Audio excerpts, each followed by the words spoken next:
Maka apabila kamu telah selesai dari suatu urusan, maka kemudian kerjakanlah dengan sungguh-sungguh urusan lainnya.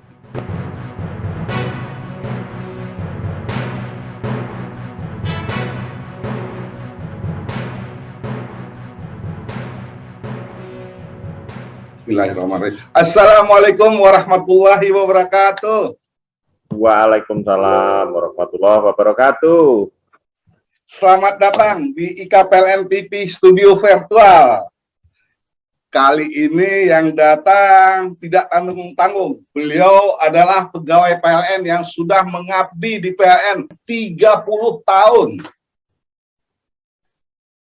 Walaupun sekarang beliau belum menjadi anggota IKPLN, tapi kita undang ke IKPLN TV. Siapa beliau? Nah, beliau adalah GM PLN Unit Induk Wilayah Sumatera Selatan, Jambi, dan Bengkulu, Pak Bambang Julianto. Kita ajak beliau sekarang ya. Siap, Kang Muhar. Assalamualaikum. Waalaikumsalam warahmatullahi wabarakatuh. Gimana kabarnya Pak Bambang? Alhamdulillah Bang Muhar, baik. Mudah-mudahan Bang Muhar dan juga para senior anggota IKPLN senantiasa sehat. Amin. Amin. Amin. Maaf nih, di samping kesibukan sosok GMWS 2JB malam ini kita culik dulu ya. Walaupun di samping kesibukan seperti kita ketahui dari kemarin sampai hari ini Pak Dirut, Pak ya? Ya, kebetulan beliau berkunjung ke Palembang, jadi kita dampingin beliau untuk acara-acara beliau di sini, dan juga kita berikan informasi-informasi kepada beliau terkait dengan pelayanan kelistrikan di S2JB, Bang Muhar. Baik, Pak Bambang 30 tahun sudah di PLN. Awalnya gimana ceritanya? Masuk di PLN ini dari mana sih, Pak Bambang? Ya, baik. Terima kasih. Saya betul 30 tahun ini saya masuk PLN tahun 92. Pas 30 tahun. Sekarang bulan Maret. 30 tahun di PLN, awalnya masuk ya saya mendaftar rekrutmen pada tahun 91, ada rekrutmen. Kemudian rekrutmen itu selama 6 bulan. Prosesnya beberapa tahap, dan alhamdulillah di awal tahun 1992 saya diterima dan masuk waktu itu sebagai angkatan 2 di tahun 1992. Pak Bambang ini dalam catatan saya nih, Pak Bambang ini alumni UGM ini. Tolong dikoreksi kalau salah. Betul, saya waktu itu kuliah di Gajah Mada, Yogyakarta, dan saya masuk sebagai S1 dan jurusannya komunikasi. Jadi saya banyak bertugas di bidang komunikasi, baik di unit maupun di pusat. Lo piye dari komunikasi ke PLN, gimana tuh Pak Bambang? Ya, waktu itu kan memang rekrutmen PLN banyak mencari tenaga-tenaga muda waktu itu dari berbagai background disiplin ilmu, Bang. Ya, termasuk juga selain disiplin ilmu teknik, elektro, teknik mesin, ada psikologi, akuntansi, dan juga ada komunikasi, Bang. Jadi saya masuk dan alhamdulillah diberi kesempatan untuk bertugas di berbagai unit, meskipun mungkin tidak sebanyak teman-teman yang sering berpindah-pindah tugas, tapi alhamdulillah beberapa unit kami sempat singgahi untuk tugas, ya, baik di Sumatera maupun di Jawa. Setelah lulus sempat ngelamar di tempat lain atau langsung ke PLN, Pak Bambang ini? Ya, sempat sebentar, nggak sampai 1 tahun, ngelamar dan bekerja di Semarang. Waktu itu di advertising, biasa sebagai tenaga muda, baru masuk, biasanya dites dulu untuk kerja lapangan, mencari pelanggan, mencari customer, untuk jasa-jasa advertising. Gitu Bang. Kemudian ada pengumuman di koran yang mengumumkan tentang rekrutmen PLN, ya kami ikutin tahapan-tahapannya dan alhamdulillah bisa bergabung dengan Bang Muhar dan juga teman-teman di PLN menjadi PLN-er, kira-kira gitu ya. Waktu masih kuliah udah ngelirik-ngelirik PLN atau? Belum juga sih, terus terang belum, karena PLN yang setahu kami kalau saat kuliah kan PLN ini ya perusahaan listrik, kawan-kawan dari jurusan teknik yang banyak diperlukan begitu, tapi tentunya kan sebagai perusahaan besar, BUMN besar, PLN juga memerlukan tenaga-tenaga ataupun pegawai dari berbagai disiplin ilmu. Kemudian ya ada pengumuman di koran itu, kemudian kami ikutin, kami coba, dan nasiblah yang kemudian mengantarkan kami untuk bisa mengabdi bekerja di PLN ini. Sebelum di PLN udah jadi pelanggan PLN dong? Pastilah, jadi pelanggan PLN, rajin bayar listrik, tiap bulan, gitu. Ya, Pak Bambang ini putra Jawa Tengah ini ya? Betul. Tepatnya di mana Pak Bambang? Kampung saya di Sukoharjo, Bang Muhar. Itu sekitar 15 km dari Solo. Ingat Solo, saya ingat Pak Daryono nih, mantan GM S2 JB. Beliau di Solo juga kan? Betul. Kira-kira tetanggaan, tapi tetangga agak jauh. Kalau Pak Daryono dari Solo ke timur, saya Solo ke selatan. Ya, alhamdulillah nih, mantan GM dan GM sekarang bisa kita ajak ke studio IKPLN TV nih Pak Bambang. Ya, alhamdulillah. Alhamdulillah bisa silaturahmi dengan Bang Muhar ini. Alhamdulillah. Sudah menyaksikan IKPLN TV, wah luar biasa, produktif. Nah, terus lanjutkan Bang Muhar. Ya, apalagi saya kenal Pak Bambang ini, ya nggak bisa dihitung berapa bulan, tahun ya, dari 10-15 tahun lalu saya udah kenal sebenarnya Pak Bambang ini. Iya, betul ya. Ya. Kamarnya di Semarang ya. Jadi beberapa kali tes di Semarang, kemudian tes pantuhir di Jakarta. Terus penempatan awalnya di mana Pak Bambang ini? Penempatan awal di kantor pusat, cukup lama, selama 9 tahun saya di kantor pusat, di divisi Humas. Kemudian tahun 2000 saya alih tugas ke distribusi Jakarta Raya dan Tangerang. Di situ masih di bagian Humas selama 4 tahun, sampai 2004 ada unit baru, yaitu wilayah Lampung, yang sebelumnya Lampung ini masuk di wilayah 4, di Sumbaksel. Lampung menjadi wilayah baru, ada job posting untuk posisi Deputy Manager waktu itu. Saya ikut 2004, ngelamar waktu itu Bang Muhar, ternyata ya alhamdulillah diterima menjadi Deputy Manager Komunikasi di Lampung sampai 2006. 2 tahun di Lampung, saya dialih tugaskan ke distribusi Jabar dan Banten di Bandung. Di Deputy Manager Komunikasi juga sampai tahun 2008. 2 tahun juga. Kemudian 2008 alih tugas ke PLN Pusdiklat, Bang. Saya pernah di PLN Pusdiklat. Di situ saya ngurusin SDM sempat, tapi tidak lama, sekitar 8 bulan di administrasi SDM, Deputy Manager Administrasi SDM. Kemudian alih tugas lagi ke PLN Pusat sebagai asisten manajer. Kemudian 2010 di PLN Pusat menjadi manajer senior komunikasi korporat sampai 2015.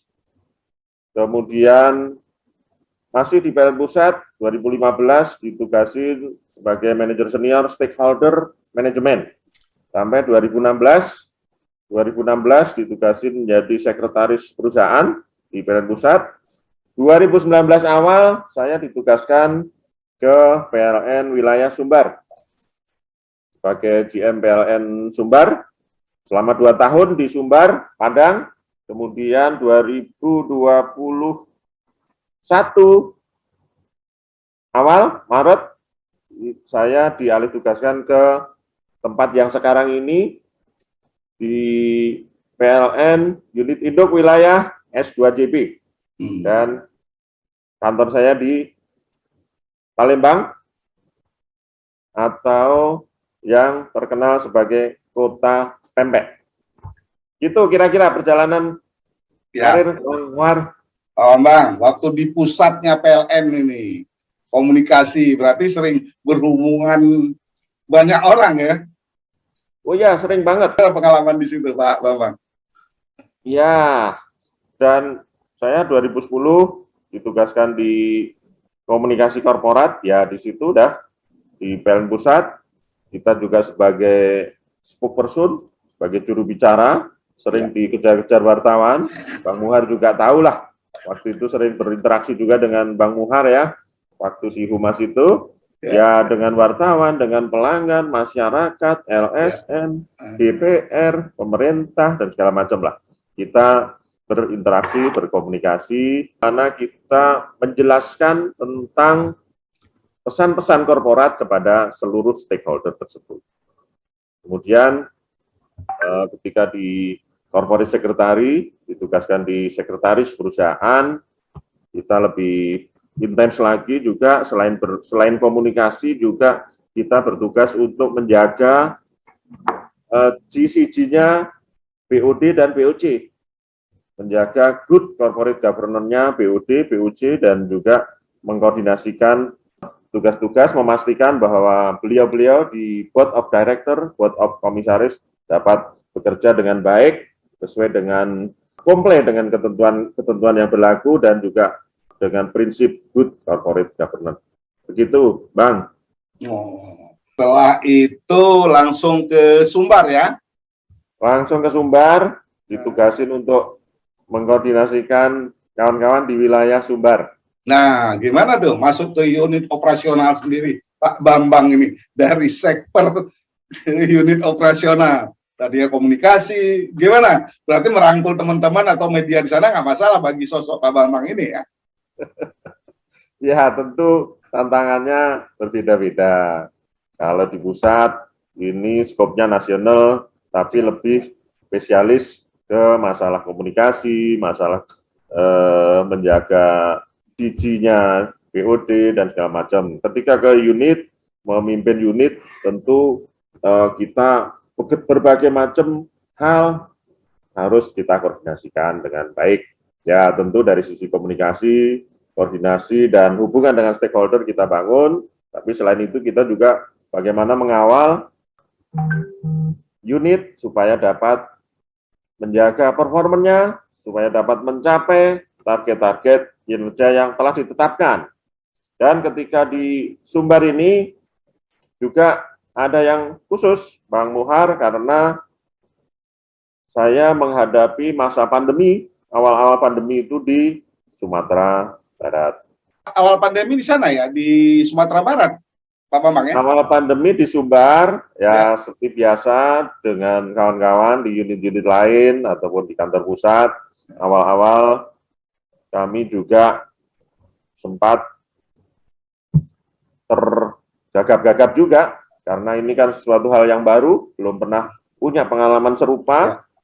Tapi kita diminta untuk menjaga, pertama menjaga kawan-kawan supaya tetap sehat, dan yang kedua pesan manajemen waktu itu sangat tegas bahwa dalam masa pandemi ini agar PLN tetap menjaga mutu dan keandalan pasokan listrik. Nah, dua hal itu yang kita jadikan pedoman, guidance, dan stressing kita di masa pandemi itu. Menjaga kawan-kawan agar tidak terpapar, agar tidak terkena virus. Kalaupun terpapar, bisa recovery, pulih kembali, dan juga menjaga keandalan pasokan listrik. Samping kesibukan situ, saya baca juga nih, pernah memberikan buku, Nyala Asa di Tengah Badai Corona. Baca ya? Alhamdulillah. Ya dari dulu kan saya sering baca kan, Oh iya. karya-karya Pak Bambang. Gimana lahirnya itu Pak Bambang? Saya ulang lagi, Nyala Asa di Tengah Badai Corona. Ya inilah buku, Nyala Asa di Tengah Badai Corona. Gimana cerita nih Pak Bambang? Baik, makasih. Ini buku saya tulis ketika awal-awal pandemi, menghadapi masa-masa pandemi yang sulit luar biasa itu, tapi kita tidak boleh menyerah, jadi tetap harus nyala. Asanya itu harapannya tetap harus nyala di tengah badai corona. Ini bagaimana pengalaman kami di Sumbar, latarnya di Sumbar, Bang, ketika berkelit di masa pandemi. Nah, setiap kali ada kegiatan-kegiatan yang terkait dengan penanganan pandemi atau pencegahan pandemi, ya saya nulis saja. Kebetulan nulis ini sudah jadi, bisa dikatakan hobi juga Bang, nulis. Ya. Sudah, setiap kali ada hal-hal yang kita lakukan untuk mengantisipasi pandemi, mengantisipasi virus COVID, saya tulis. Misalnya bagaimana kita menutup, pada awal-awal itu menutup tempat ibadah. Nah, menutup tempat ibadah kelihatannya sederhana, simpel, tapi sebenarnya juga di situ ada dinamika juga. Karena banyak, ada yang pro, ada yang kontra juga. Saya dapat SMS misalnya, Pak, tolong sebaiknya masjid tetap dibuka, supaya azan tetap berkumandang. Tapi awal-awal itu kita jelaskan, kemudian baik, kumandang azan tetap kita perdengarkan, tapi itu sebagai tanda untuk kita melaksanakan ibadah sholat di tempat masing-masing dulu, sampai kondisi situasi memungkinkan, gitu-gitu. Kemudian juga saya waktu itu sempat terpapar juga, termasuk di awal, di Agustus 2020, ya saya tulis pengalaman bagaimana kita supaya tetap eksis, tetap meskipun terpapar, kita menjaga imun, meningkatkan imun, sehingga kita bisa melewati masa itu dengan baik. Bagaimana kita menjaga keandalan, menjaga kawan-kawan yang bertugas di fungsi-fungsi kritikal, gitu Bang. Nah, mereka kita perlakukan seperti VVIP. Waktu itu awal kita lakukan, kawan-kawan dispatcher misalnya di UP2D, unit pelaksana pengatur beban, itu kita jemput, antar jemput Bang, kita antar jemput, kemudian kita berikan suplemen, vitamin, kemudian tidak boleh naik kendaraan umum, tidak boleh bepergian dulu, pokoknya cuma dari kantor rumah, supaya terjaga itu kita siapkan kendaraan khusus, karena ini kawan-kawan yang di fungsi kritikal ini, kalau terganggu, ini bisa mengganggu penyaluran tenaga listrik, dan juga kawan-kawan di fungsi kritikal yang lain, bagaimana di pelayanan teknik, Yantek, kemudian di biller yang bertugas untuk mendatangi rumah-rumah pelanggan, baca meter, bagaimana strateginya, siasatnya, segala macam. Itu saya tulis di sini Bang, di buku ini, ya ini mudah-mudahan bisa menginspirasi lah, harapannya begitu, menginspirasi PLNers dan juga sebagai semacam memoir bagi saya. Ya, ya. Bisa diperoleh di mana ini? Mungkin ada teman-teman yang kita cetak tidak banyak waktu itu, tapi ada juga e-booknya. Versi e-book nanti bisa hubungin saya kalau pengen. Alamatnya ada, bisa diklik. Versi e-book simpel lah, zaman sekarang ya. Kita nggak perlu nyetak banyak-banyak, tapi ada kita sediakan versi e-booknya. Di situ saya lihat juga ada sambutan dari Gubernur Sumatera Barat ya. Iya, kita waktu itu kita mohon dari Pak Gubernur, kemudian juga Gubernur sebelumnya, karena waktu itu ada pergantian Gubernur, jadi Pak Irwan Parayitno, Gubernur sebelumnya, dan juga Pak Buya Mahyeldi, Gubernur yang baru, kita mohon untuk memberikan kata sambutan. Terus juga ada Direktur Regional Sumatera dan Kalimantan, Pak Ya, Wilyo situ. Pak Wiluyo, waktu itu kita mohon berikan sambutan, dan Pak Wiluyo juga yang melaunching buku waktu itu, melaunching buku ini. Bukunya ini 212 halaman. Ada, sebenarnya ini kumpulan tulisan, Bang, bukan ini, bukan buku yang runtut, tapi kumpulan tulisan-tulisan bagaimana kita menghadapi masa pandemi, berkelit di masa pandemi. Terima kasih sudah diberi kesempatan promo. Ntar saya share ke Pak Wilyo. 1 Agustus 2020, waktu itu saya pernah ngumpulin ketua PI unit Indo. Nah, dari nyonya dari GM ini nggak hadir waktu itu. Oh, iya. Di situlah saya tahu Pak Bambang waktu itu ada itu kan, kena COVID itu. Dari Bu Wilyo waktu itu cerita. Oh iya. Terus berapa lama Pak Bambang ini di Sumatera Barat? 2 tahun, Bang. 2019 sampai 2021. Kemudian 2021 ada pergantian. Oke, Pak Bambang, kalau masih ada diberi kesempatan di Sumatera Barat, apa sih yang kerjaan yang belum terselesaikan dari sosok GM ini? Yang belum terselesaikan. Di antaranya adalah melistriki seluruh daerah di Kepulauan Mentawai. Sumbar itu ada 2 daerah, Bang. Satunya sumber daratan yang kita kenal, dan juga ada sumber kepulauan. Punya kepulauan, yaitu Kepulauan Mentawai.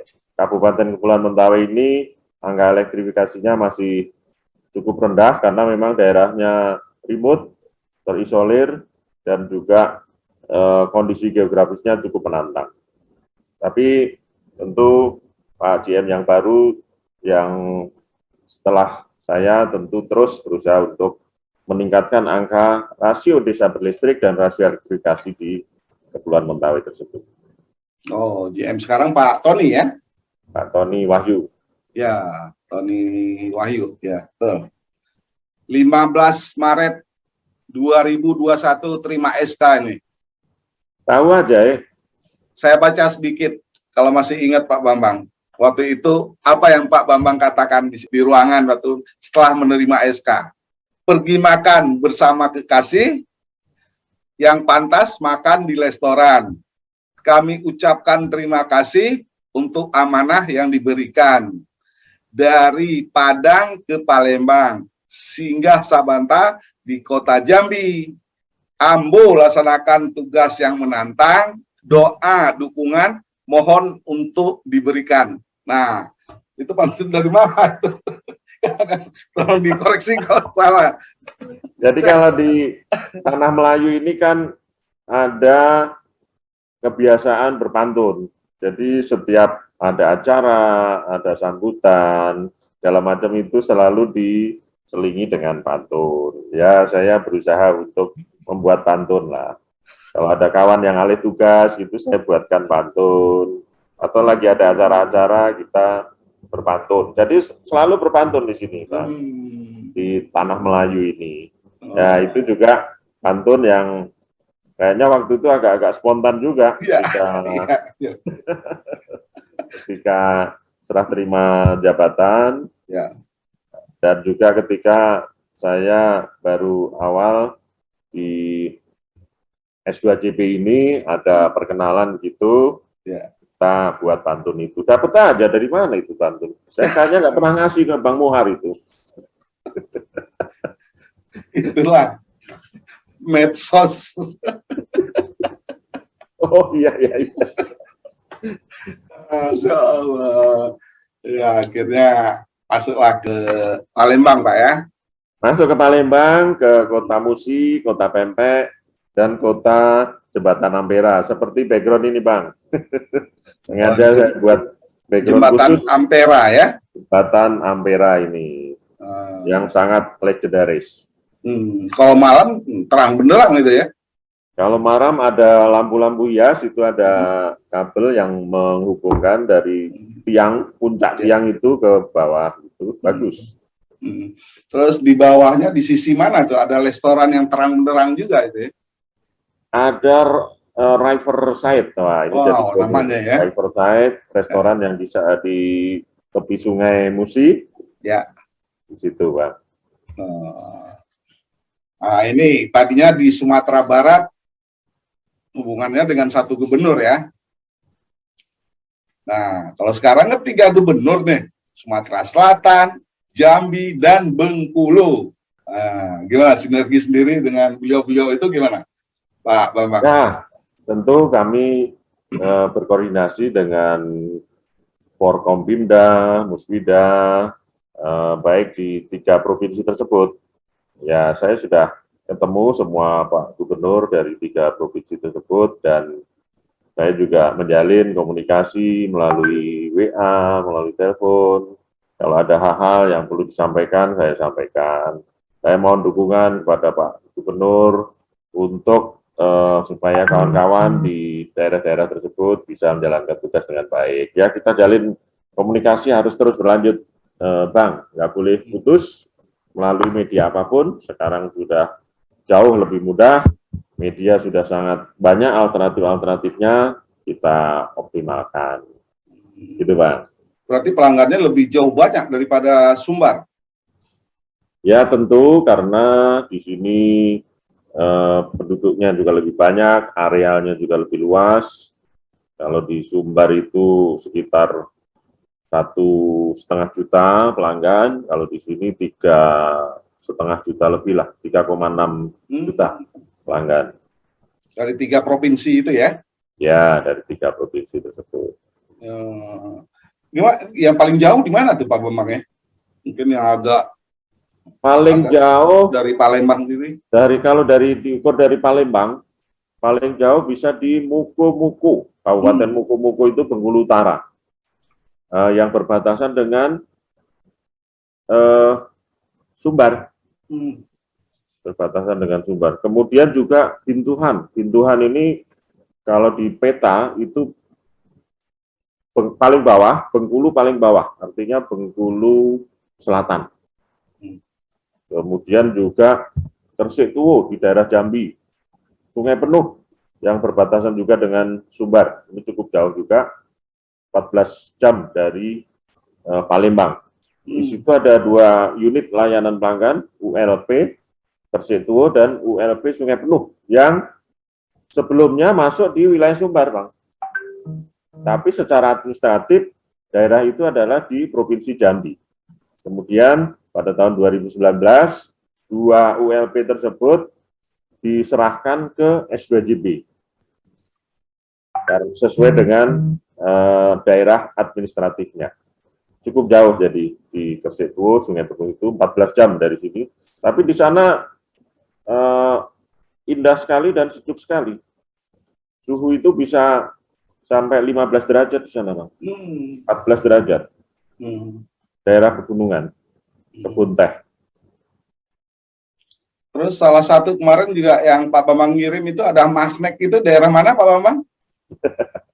Ya, banyak daerah-daerah yang menarik dan asing untuk dikunjungi. Alhamdulillah, ditempatkan di sini, bisa juga sekalian mengunjungi daerah-daerah tersebut. Magnet itu ada jalan bermagnet itu di Kota Pagar Alam, di Sumatera Selatan. Itu juga dataran tinggi yang sejuk. Daerahnya sangat nyaman, ada hamparan kebun teh, ada itu di lereng di kaki Gunung Dempo di Sumatera Selatan, ada jalan bermagnet. Jadi seperti Jabal Magnet di Madinah itu. Jadi saya sudah mencoba sendiri. Naik mobil, posisi jalanan turun, mobil posisi netral tapi bisa mundur sendiri. Koplingnya namanya perselingnya netral. Ternyata mobil itu mundur sendiri, padahal mundur itu posisi naik. Karena ada magnetnya di situ. Pak Bambang kalau udah bergabung ke IKPLN bisa ikut lomba pantun Pak Bambang. Biasa setahun sekali kan Siap. ada lomba pantun itu. Siap.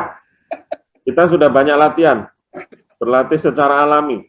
Ketika memberikan sambutan-sambutan, saya Ya. selalu selipkan dengan pantun-pantun. Nah, Misalnya ada kawan alih tugas, saya buatkan pantun gini, Bang Muhar. Kalau bukan karena unggas, takkan rusak padi di sawah. Kalau bukan karena tugas, takkan mungkin kita berpisah. Gitu. oh, itu pantun bisa ya. Oh, bisa itu. Ini calon-calon juara pantun di IKPLN ini bentar nih. Oh, siap, siap. Manajer UP3 Ogan Ilir juga baru, berarti siap-siap terima pantun juga ya. Oh, siap. Kebetulan teman saya juga manajer UP3 Ogan Ilir. Oh ya, Bu Linda Yang ya. lama atau yang akan sertijab besok ya. Ya.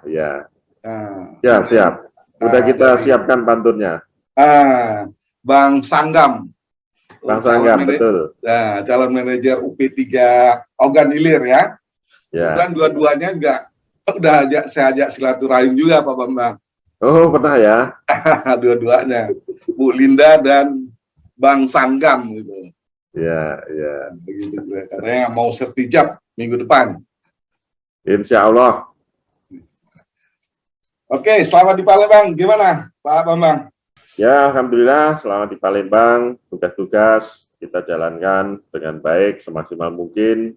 Intinya, saya selalu menekankan kepada kawan-kawan, karena sekarang masih masa pandemi, kita harus mensyukuri nikmat dari Allah ini, nikmat sehat. Kita diberikan nikmat sehat di masa pandemi, marilah kita syukuri dengan dua cara ini yang saya selalu tekankan kepada kawan-kawan. Yang pertama, menjaga kesehatan kita dengan baik, meningkatkan imun. Yang kedua, menjalankan amanah yang dibebankan kepada kita masing-masing dengan baik. Itulah saya kira cara terbaik untuk mensyukuri nikmat dari Allah SWT ini.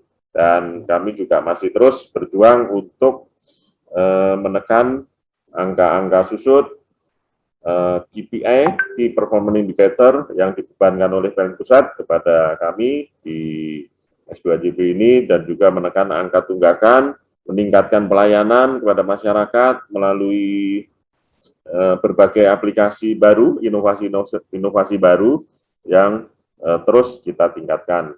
Gitu Bang. Untuk kelistrikan sendiri gimana? Ya, kita kalau di Sumsel ini kan sebenarnya dikenal sebagai lumbung energi gitu ya. Nah, ini tentu sebutan ataupun label ini juga mempengaruhi ekspektasi masyarakat. Masa di lumbung energi kok belum dapat listrik? Gitu. Artinya rasio desa berlistrik, rasio elektrifikasi kita tingkatkan terus. Memang masih ada beberapa desa di Sumsel yang belum terjangkau aliran listrik, itu karena kondisi geografis. Melalui hutan lindung, kita perlu berkoordinasi dengan instansi lain, kemudian juga akses jalan yang memang belum ada, atau tanahnya ada tanah yang berlumpur sehingga kita menanam tiang itu agak susah, segala macam. Ya intinya karena kondisi geografis, sehingga saudara-saudara kita ini masih belum dapat aliran listrik, tapi kita terus upayakan, kita sudah punya roadmap untuk seluruh desa-desa di Sumsel, Jambi, dan Bengkulu ini mendapatkan akses listrik. Itu. Oke, tapi dayanya surplus di sana ya? Ya, kalau kita kan sistem kelistrikannya termasuk dalam sistem interkoneksi Sumatera. Ya. Sumatera sendiri kan surplus. Dan ini Sumsel ini kalau saya bilang ke kawan-kawan, Sumsel ini sangat dermawan. Artinya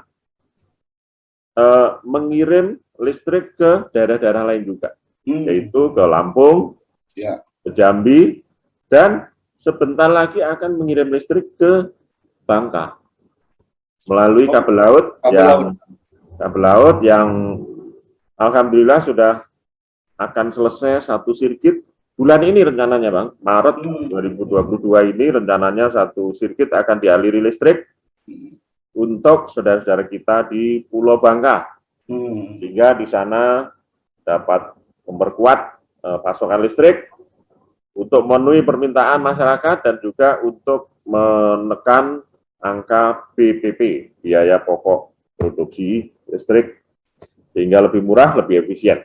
Wah, boleh nih berapa hari ke depan mungkin saya ajak silaturahim GM Bangka ini, Pak. Betul, Amris Adnan. Nah, ya, itu kan sering komunikasi. Ya, insya Allah nanya.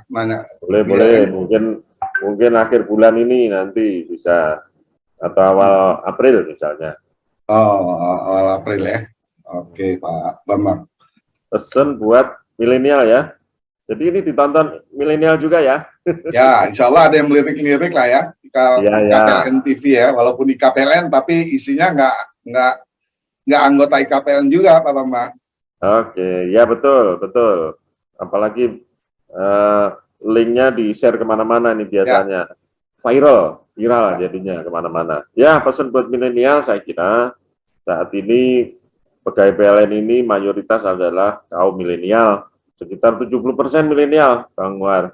Ya. Artinya Anda adalah pemegang tampuk kepemimpinan PLN di masa depan, dan di tangan-tangan Anda adalah nasib PLN di masa depan akan ditentukan. Saat ini ya kawan-kawan sudah tahu juga banyak sekali perkembangan baru, teknologi baru yang itu bisa mendisrupsi bisnis PLN. Misalnya panel surya, kemudian juga energi alternatif lain yang itu bisa menggerus market share-nya PLN. Karena itu teman-teman harus terus menjaga layanan supaya PLN ini tetap menjadi nomor 1 pilihan pelanggan untuk solusi energi seperti visi PLN, yaitu menjadi perusahaan listrik terkemuka di Asia Tenggara dan nomor 1 pilihan pelanggan untuk solusi energi. Itu saya kira pesan untuk kawan-kawan milenial. Untuk kawan-kawan, untuk para senior, ada juga pesan. Ya, monggo. Ya, mohon izin, saya sebentar lagi insya Allah akan bergabung dengan IKPLN. Mohon diterima dengan tangan terbuka. Saran bimbingan untuk memasuki fase ini dengan baik, seperti Bang Muhar dan para senior yang lain. Amin. Oh, baru calon kan? Pak Bambang nih dari komunikasi, terus saya juga sering lihat juga di YouTube juga sering saya lihat kan, yang YouTube S2JB. Saya lihat di situ udah melahirkan skuter, tapi bukan skuter yang itu ya. Gimana Pak Bambang, mana lahirnya skuter itu Pak Bambang? Skuter ini kreasi teman-teman komunikasi S2JB, itu singkatan Bang Muhar. Ya. Jadi skuter itu adalah S2JB Connect to Customer Skuter. Nah, ini adalah brand untuk podcast S2JB sebagai media untuk komunikasi dengan customer, dengan PLNers, dan juga dengan seluruh stakeholder. Nah, ini skuter ini memang relatif baru, masih perlu terus belajar untuk dikembangkan agar bisa semakin bagus, semakin efektif, semakin diterima oleh para stakeholder, para pelanggan, dan juga para PLNers. Dan tadi pagi alhamdulillah ini skuter ini kedatangan tamu istimewa sekali, yaitu Pak Dirut PLN, Pak Darmawan Prasojo, yang di sela-sela acaranya yang padat di Palembang tadi sempat berkunjung ke studio skuter. Nah, menantikan tayangan skuter edisi berikutnya dengan narasumber yang sangat spesial, yaitu Pak Darmawan Prasojo, atau sering sebut dipanggil sebagai Pak Darmo, Direktur Utama PLN. Masya Allah, Pak Darmo udah edisinya Palembang gitu kan. Berarti ngikutin, terima kasih Bang Muhar. Berarti ngikutin terus. Dari awal saya lihat udah produksi. Terus edisi terakhir kemarin Pak Bambang juga itu kan, yang jadi hostnya langsung ya. Oh ya, karena saya orang komunikasi juga, jadi kangen juga, pengen jadi kayak Bang Muhar ini.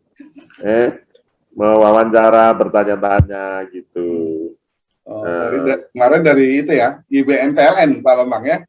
Ya, kemarin ada PLNers S2JB yang mewakafkan tanahnya 1 hektar untuk YBM PLN. Saya pikir ini sesuatu yang inspiring. Tidak semua orang bisa dengan ikhlas melepaskan tanahnya yang sudah dimiliki selama 10 tahun. Sudah memiliki 10 tahun, dan saya sendiri juga terinspirasi dari apa yang dilakukan oleh Pak Khoiri, kawan dari S2JB ini yang dengan ikhlas mewakafkan tanahnya. Saya mengapresiasinya dengan mengundang ke ruangan saya ajak ngobrol, kemudian saya wawancara sekalian gitu. Dan sama teman-teman Humas dikemas menjadi podcast itu. Karena beliau karena cinta benar sama harta, Pak. Nah, ternyata Bang Muhar juga nggak sengaja membuat edisi yang sama ya. Iya, itu salah satu ini Pak, anggota IKPLN daerah Jawa Barat Pak Bambang. Oh iya, betul. Betul, saya udah lihat juga itu.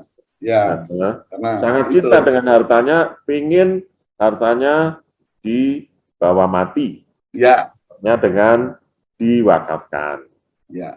Itu kain kafan bawaan untuk 2 RW. Kain kafan ya. Untuk 2 RW. Luar biasa. Nah, terus rumah Tafis. Ya, saya kira informasi-informasi seperti itu yang perlu kita viralkan ya, Bang Muhar ya, supaya kebaikan-kebaikan itu kan menular ya, sehingga bisa menginspirasi banyak orang, menginspirasi saya sendiri juga. Saya belum bisa seikhlas saudara-saudara kita tersebut, dan ini inspiring lah, makanya saya mengapresiasinya. Dengan sebagai manajemen S2JB, saya mengapresiasi apa yang dilakukan oleh pegawai S2JB, dan saya kebetulan juga sebagai pembina YBM, kami juga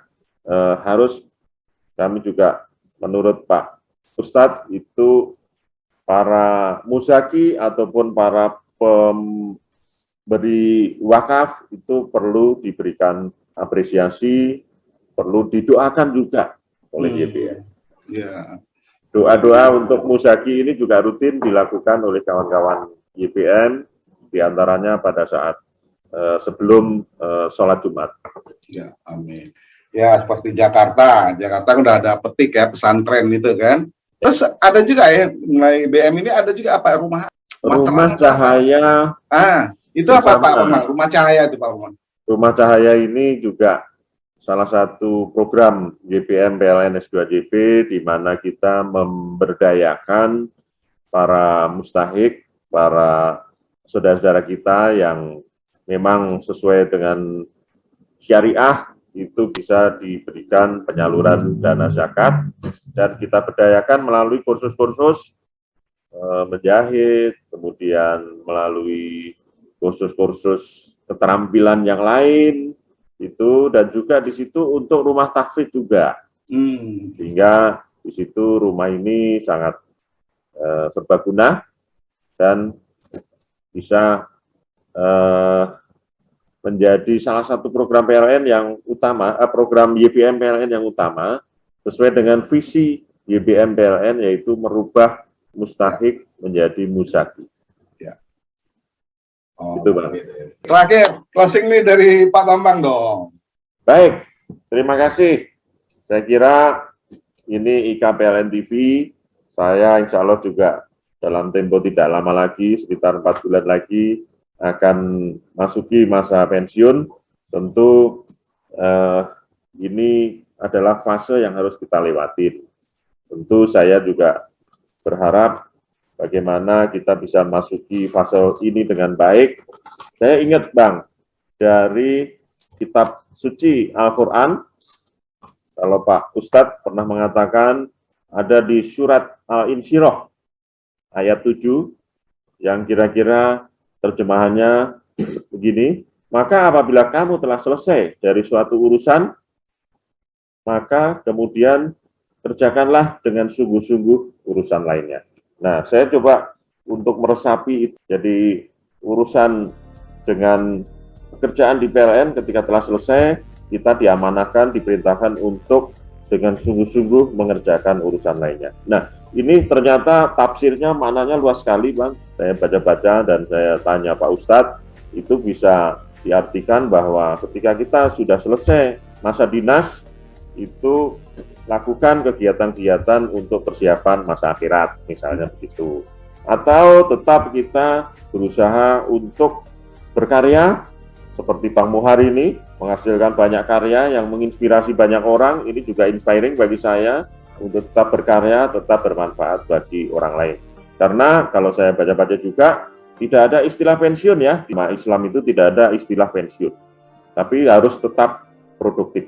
Itu yang ingin kami jalanin. Bang Muhar, mohon bimbingannya dari para senior. Terima kasih. Oke. Jadi beberapa bulan lagi akan disambut nih. Selamat datang di IKPLN gitu kan?